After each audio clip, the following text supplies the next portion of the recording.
A Kiss Before Dying by Ira Levin. Retold by F.H. Cornish. Part 1.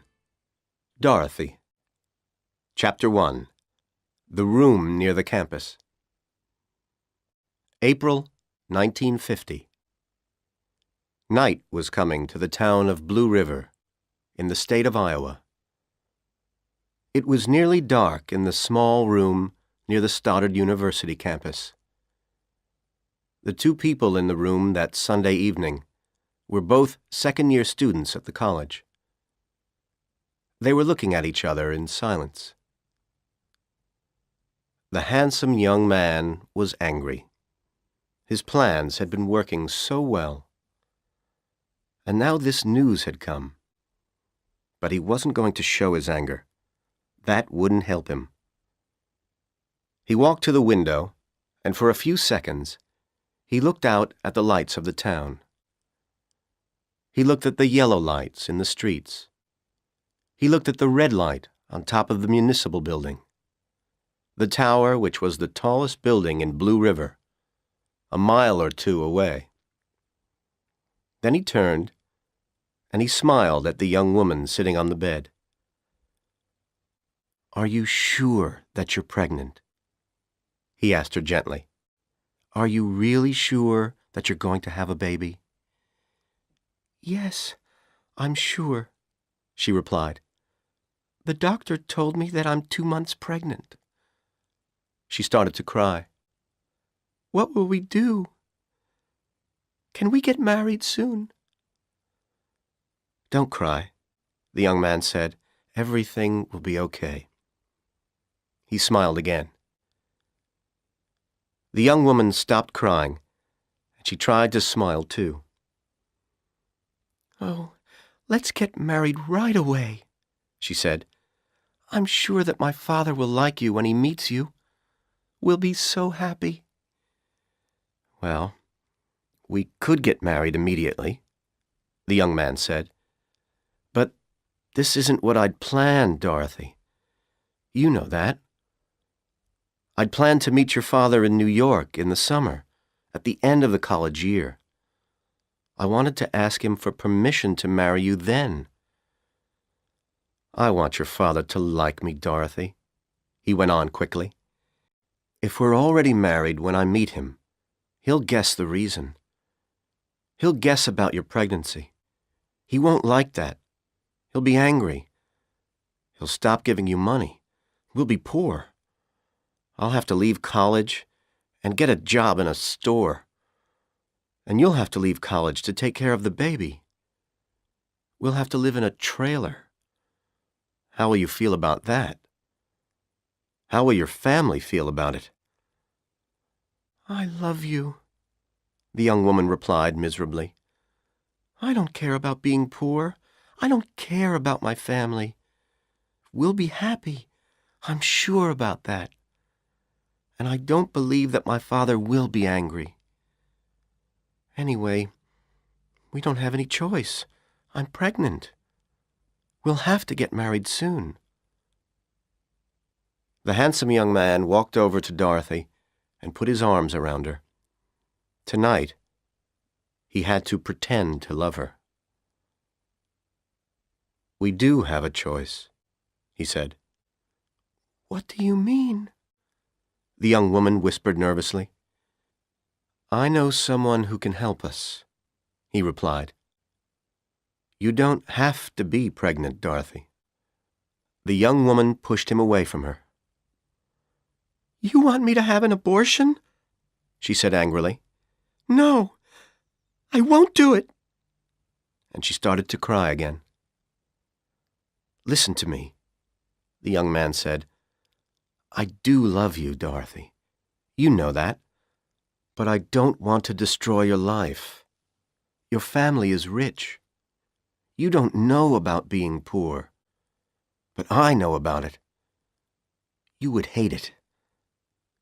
Listen, I want to marry you next summer with your father's permission. Then he'll go on giving you money. We'll rent a little house near the campus, It will be wonderful. But you mustn't have this baby." "I won't have an abortion," Dorothy shouted. "You won't need an operation," the young man replied quietly. "You'll only have to take some pills. I can get them from a guy in one of my classes. His uncle owns a drugstore here in Blue River." He held the unhappy young woman in his arms again. For the next hour, he whispered in her ear. He told her many things that she wanted to hear. At last, he looked at his watch. "You must go back to your dormitory," he said. "It's nearly 10 o'clock. I'll meet you tomorrow evening, under the tree outside the pharmacy laboratory. I'll meet you at 8 o'clock. I'll bring the pills then." When his girlfriend had gone, the handsome young man put his hands over his face. "Oh, God," he said desperately. He'd planned everything so carefully, but he'd been careless about one thing. He'd only made love with Dorothy once. He'd had to make her believe that he loved her, but he'd been careless, and now she was pregnant. "I can't marry her if she's pregnant," he told himself. "I will not live in a trailer with Dorothy and a baby." The young man was desperate because he wanted to marry Dorothy Kingship. He wanted to marry her because she was rich.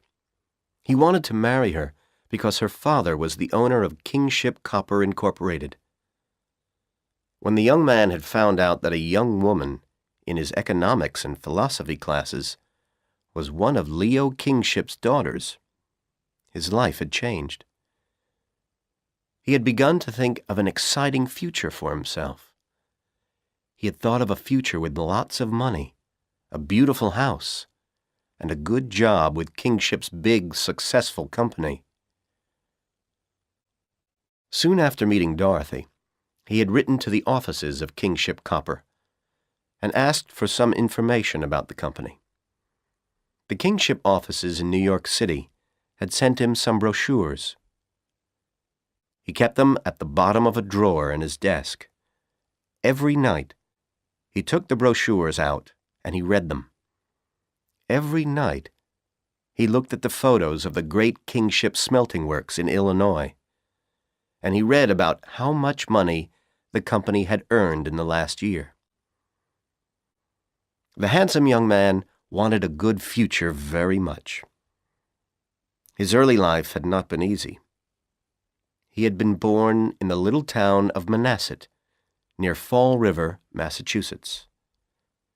He was an only child. He had no brothers or sisters. His parents had been poor. His mother had hated her husband because he had never had a good job.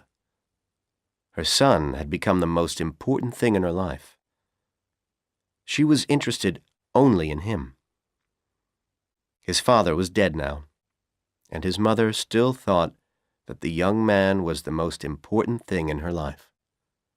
By the time he was 18, the young man had started to believe that all women were like his mother. Lots of women had been interested in him. They liked him because he was very handsome. Usually, they were older women with plenty of money. They had enjoyed making love with him, but their interest in him had never lasted very long.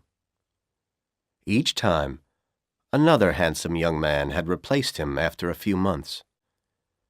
Now he hated women, but he was still happy to spend their money. Why did Dorothy get pregnant? He asked himself angrily. She's a stupid young fool. The young man was 24 years old, 5 years older than Dorothy. He was older than most of the other students at Stoddard University.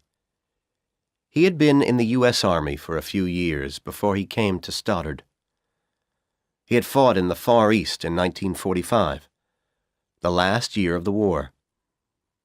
That was where he had learned that it was easy to destroy lives. Although he was angry with Dorothy Kingship, the young man suddenly felt a little sorry for her. She was a very possessive person, and possessive people were difficult people to like. The week before, Dorothy had told him about another of her boyfriends, a Stoddard student who she'd spent a lot of time with. This student had broken up with her before Christmas because she'd become too serious and too possessive about him. Possessive women frighten men, the young man thought. But he understood the reason for Dorothy's possessiveness. Her early life had been very different from his. Dorothy was not an only child. She had 2 sisters. But her parents had been unhappy, like his. After the first years of her marriage, Dorothy's mother had been in love with another man for a short time. 8 years later, Leo Kingship found out about this relationship. He had not been able to forgive his wife. He divorced her, although by then she was very ill.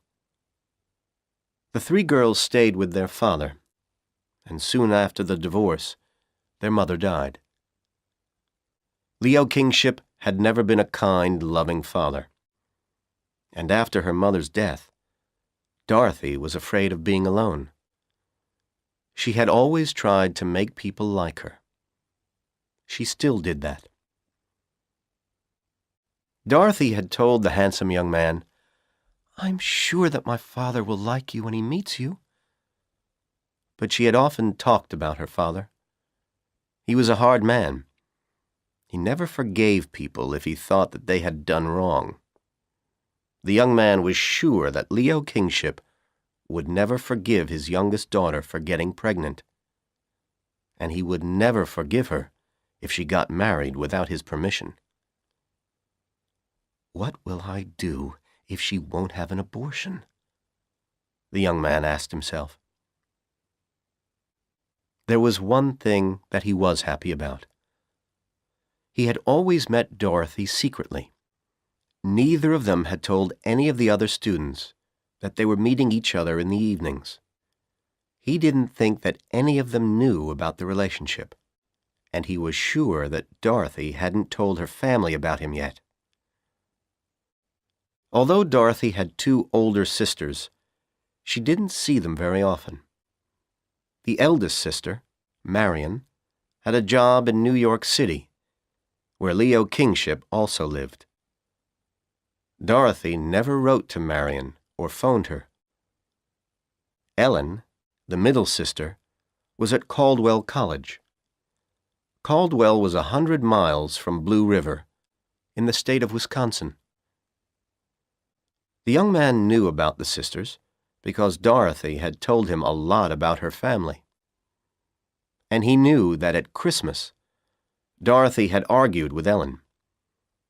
They hadn't spoken to each other since then. Dorothy won't tell anybody else about the baby, the young man told himself. If the pills work, everything will be okay.